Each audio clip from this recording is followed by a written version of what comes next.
नमस्ते दोस्तों, आज कैमरा किचन में है तो समझ जाइए कि आज कुकिंग व्लॉग ही रिकॉर्ड कर रही हूँ मैं। आज आपके साथ शेयर करूँगी ना मेरी सबसे फेवरेट वाले दाल चावल जैसा हेवनली और फिलिंग फूड शायद ही कहीं होगा। देखिए, ये स्टेपल फूड बहुत तरीकों से बनाया जाता है और ऑलमोस्ट हर जगह बनाया जाता है, लेकिन ये वाला जो मेथड है ये वो रेगुलर होममेड फूड है, जो सात्विक फूड जो हम एवरीडे खा सकते हैं। इस बार मैं दाल चावल फ्राई दाल वाला दाल नहीं बना रही, नॉर्मल दाल बना रही हूँ, जिसके लिए मैंने 2 हिस्से तूर दाल और 1 हिस्सा मसूर की दाल का लिया है और इसे अराउंड 1 आवर तक भिगो के रखा था। दाल को विसल लगाते समय हम कुछ चीज़ें ऐड करते हैं, जैसे टमाटोज है, ग्रीन चिली है, लेकिन उससे भी पहले जब दाल उबलती तो उसकी जो झाग निकलती है उसे निकालना ज़रूरी है। तो जब तक दाल उबल रही है तब तक हम थोड़े चावल भिगो लेते हैं। पल्सेस और सीरियल्स को अगर आप सोक करने के बाद कुक करते हैं तो वो आपके गट के लिए अच्छा रहता है और वो काफ़ी डाइजेस्टिव हो जाते हैं।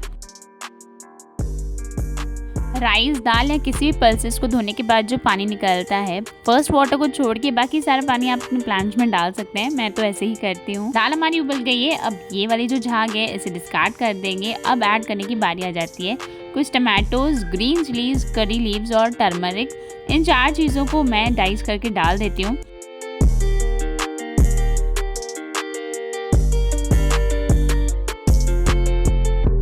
दाल चावल बहुत एफर्टलेस खाना माना गया है, मतलब जल्दी बन जाने वाला, पर यकीन मानिए अगर आपके साथ कैमरा है और आप दाल चावल बना रहे हो तो पनीर की सब्जी बनाने से भी ज़्यादा समय लग जाता है। टमाटोज, ग्रीन चिलीज और करी लीव्स मैंने ऐड कर दिया है। उसके साथ अब 2 चीज़ें और ऐड करनी है विसल लगवाने से पहले।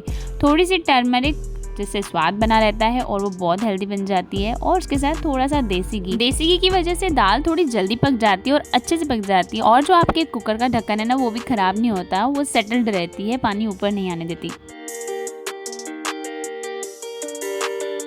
एक तरफ दाल पक रही है तो अगली तरफ चावल बना लेते हैं। चावल मैं नॉर्मल बना रही हूँ, सिंपल वाइट राइस। जीरा राइस जिसको पसंद होगा उसे बाद में तड़का लगा के दे देंगे। फिलहाल वाइट राइस, जिसमें पानी का रेशियो है 1:2।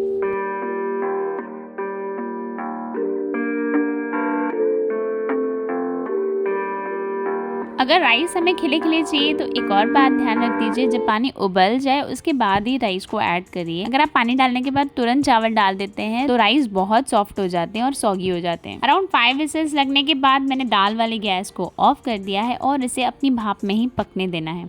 अगर जल्दी हो तो खोलना ही पड़ेगा, कोई चारा नहीं है। जब तक दाल अपनी भाप में पक रही है, चलिए तड़के लगाने की तैयारी कर लेते हैं। यहाँ मैं कोरिएंडर लीव्स को भिगा के रख दे रही हूँ। अगर हमें मिट्टी अच्छे से निकालनी है तो कुछ देर के लिए सोकिंग करना ही पड़ेगा, और अगर आप इसमें सॉल्ट डाल देते हैं तो सारी मिट्टी बॉटम ले लेती है और कोरिएंडर लीव्स क्लीन हो जाते हैं। रनिंग वाटर में भी वॉश करने के बाद मिट्टी बिल्कुल अच्छी तरह से नहीं निकलती, उसे सोक करना बहुत ज़रूरी है। और एक और चीज़ जो हम दाल में यूज़ करते हैं वो है कोकम या कोकम के फूल। ये कोकम के फूल मैं डीमार्ट से लेके आई थी। क्या आप सभी भी दाल में कोकम डालना पसंद करते हैं? जरूर कमेंट करके बताइएगा। देखिए, बातें करते करते ही दाल चावल तैयार होने वाले हैं। चावल में जब थोड़ा सा पानी दिखे तो स्लो पे रख दीजिए और ढक दीजिए। यहाँ दाल की विसल भी ऑलमोस्ट खुलने ही वाली है, और देखिए, आप देख सकते हैं हमारा जो कुकर का लिड है वो बिल्कुल नीट एंड क्लीन पड़ा है, और वो सिर्फ इसी प्योर घी की वजह से है।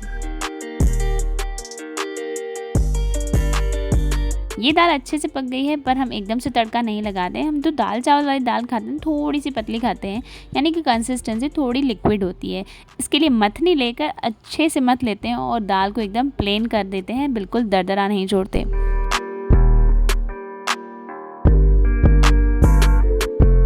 दाल में तड़का लगाने से पहले ऐड करेंगे हम हरा धनिया, जो मैं बहुत बारीक बारीक काट देती हूँ, क्योंकि बच्चों को अगर धनिया मुंह में आ जाता है ना, वो एकदम से निकाल देते हैं और फिर तो बोलते हैं हमको छान के दे दो दाल। तो ये तो बात हम नहीं करेंगे, इसलिए पत्तों को अच्छे से कट कर लेना है। बहुत अच्छे से डाइस करके सारे पत्ते डाल दूंगी, और जैसे ही मेरे हाथ में पत्ते आते हैं ना, मुझे लगता है एक भी पत्ता छोटा सा भी वेस्ट नहीं होना चाहिए। किस किस को ऐसा लगता है ज़रूर कमेंट करिए। पानी डालकर अपनी रिक्वायर्ड कंसिस्टेंसी रेडी करनी है, और उसमें डालने हैं कोकम और नमक स्वाद अनुसार। धनिया तो हम पहले ही डाल चुके हैं। अच्छे से दाल उबलने दीजिए, और अब करते हैं हम तड़के की तैयारी।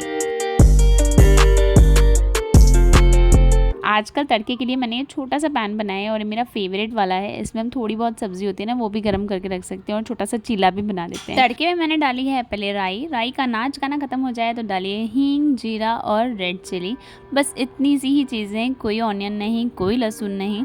आप ये वाली सिंपल सी दाल खा के देखिए और फिर बताइए कि कितनी डाइजेस्टिव और टेस्टी है। बहुत सारी, ये बिल्कुल अमृत के समान। हमारे यहाँ जब भी हम चावल पकाते हैं ना, कभी भी उसे सीधे मुंह से बिल्कुल नहीं उलेटते, उसको बैक साइड से ही उलेटते हैं। आई थिंक बहुत क्रश ना हो जाए चावल इसकी वजह से। बाय द वे इसका और कोई मेन रीज़न पता हो तो आप मुझे कमेंट करके शेयर करिए। अच्छा, दाल चावल के साथ हम फ्रैम्स लेते हैं यहाँ पोटैटो वेफर। ये वाली मैं पोटैटो वेफर फ्राई कर रही हूँ और बच्चों की बहुत ज़्यादा फेवरेट है और किसी सब्ज़ी की ज़रूरत ही नहीं पड़ती अगर हम घर पे पोटैटो वेफर्स बनाते हैं। पोटैटो वेफर्स को और ज़्यादा टेस्टी बनाने के लिए हम चाट मसाला ऐड नहीं करते हैं, उसमें ऐड करते हैं सिर्फ 2 चीज़ें, एक रेड चिली पाउडर और एक आमचूर पाउडर, जिसमें तीखा और खट्टा स्वाद आता है तो टेस्टी हो जाती है चीज़ें।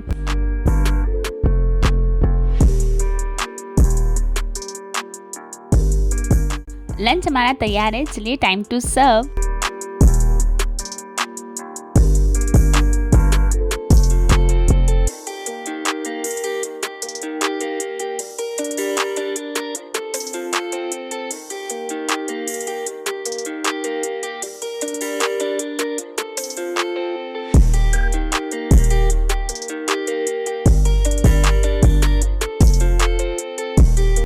आज का हमारा सात्विक मील रेडी है, सिंपल से दाल चावल थोड़ी कुछ रिफ्रेशमेंट्स के साथ। तो इस खाने को हम व्रत में भी खा सकते हैं और भोग भी लगा सकते हैं। बाय द वे ये वेफर्स बहुत ही यम्मी थे, बच्चों के साथ बड़ों को भी बहुत ज़्यादा पसंद आती है। तो राघव और मैं मिलकर लंच खा रहे हैं। आप बताइएगा ये व्लॉग आपको कैसा लगा। तब तक के लिए मिलते हैं अगले वीडियो में। जय राम जी की। And don't forget to like, share and subscribe. Good bye.